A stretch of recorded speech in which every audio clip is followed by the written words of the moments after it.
And I think that this may be related to the thought I've sometimes had of making a film. I like the juxtaposition of the images, separated on 3 different canvases.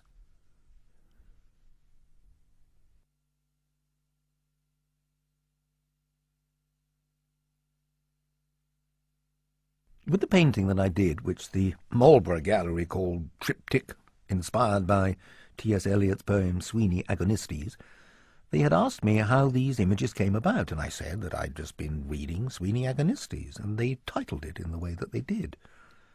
And that is how those titles very often come about. But I really want to keep them as anonymous as possible, because I think that the titles lie within the images, and people can read what they like into them.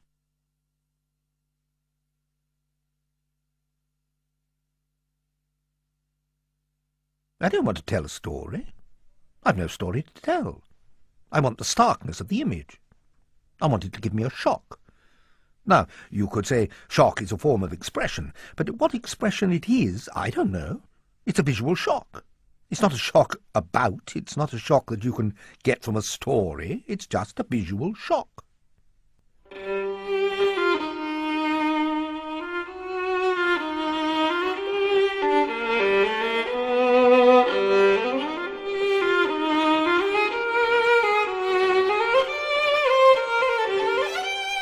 I suppose what you do is coloured by the psychological state that you're in at certain times.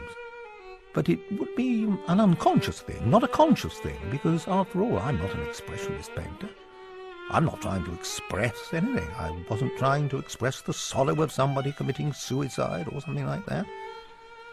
But perhaps it comes through without knowing it. It is the nearest thing I've ever done to a story.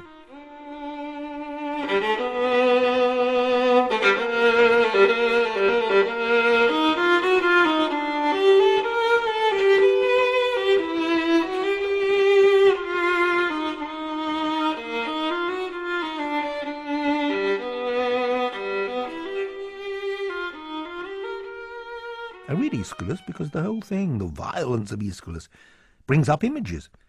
If you remember that wonderful translation of one of his lines, "The reek of human blood smiles out at me." Well, what could be more amazing than that? That immediately brings up the most astonishing images.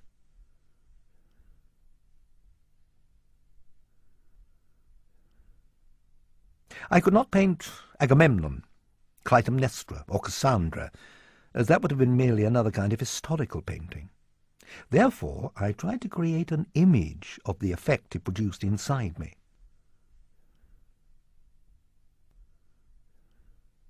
What horror could I make that could compete with what goes on every single day? If you read the newspapers, if you look at television, if you know what goes on in the world, what could I do to compete with the horrors going on?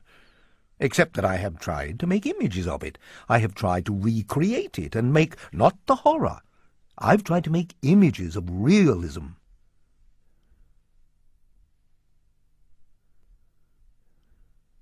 Things are not shocking if they haven't been put into a memorable form. Otherwise it's just blood spattered against a wall.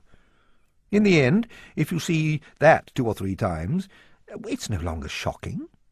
It must be a form that has more than the implication of blood splashed against a wall. It's when it has much wider implications. It's something which reverberates within your psyche. It disturbs the whole life cycle within a person. It affects the atmosphere in which you live. Most of what is called art, your eye just flows over. It may be charming or nice, but it doesn't change you.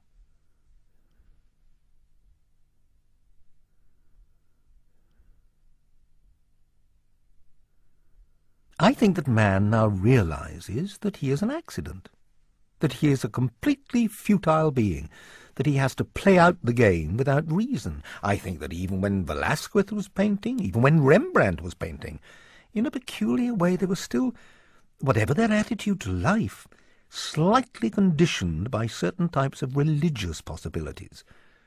All art has now become completely a game by which man distracts himself. And you may say it has always been like that, but now it's entirely a game.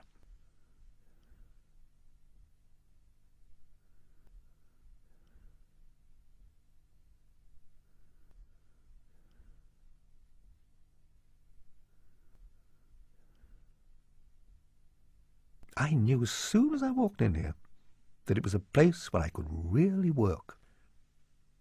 I work much better in chaos. I couldn't work in an absolutely tidy studio. That would be absolutely impossible for me. Chaos, for me, breeds images. I generally try and work regularly.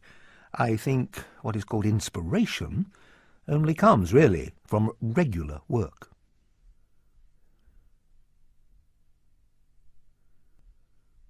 One thing that nobody can explain is why the way one person puts the paint on has got 50 times more sensitivity than another person's application of paint.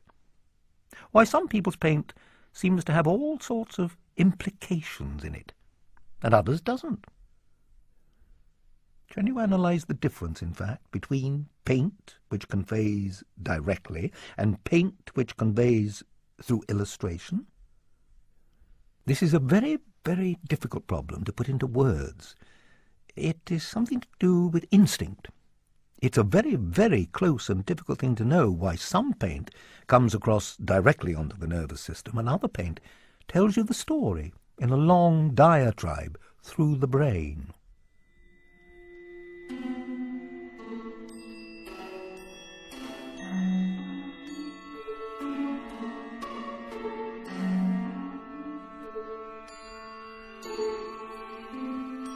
There is an area certainly of intention in an artist's work, but it's an intention related to his own instinctive life, and he doesn't actually know how that instinct is formed.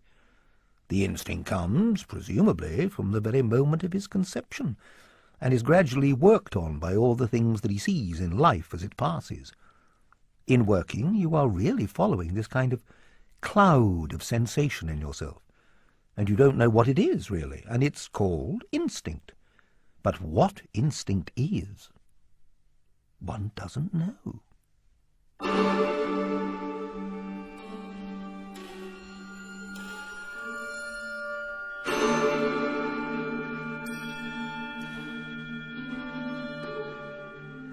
There's this deep sea, which we call the unconscious, which we know nothing about. I always hope the most wonderful images will emerge from it. I believe in a deeply ordered chaos in my work. The images I try to make, at the same time, I want them to look very ordered. When they first come up, you're not in control of them. But when the image seems to emerge, then, to make it, you have to control it. But this is where it's so difficult with painting with oils. You make an image, but it's changing all the time, and then it's to do with your own instinct and sensibility which turns it one way or another. That doesn't mean I haven't got an overall idea of the type of thing I want to make, but I don't know how to make it. I've made images the intellect would never make.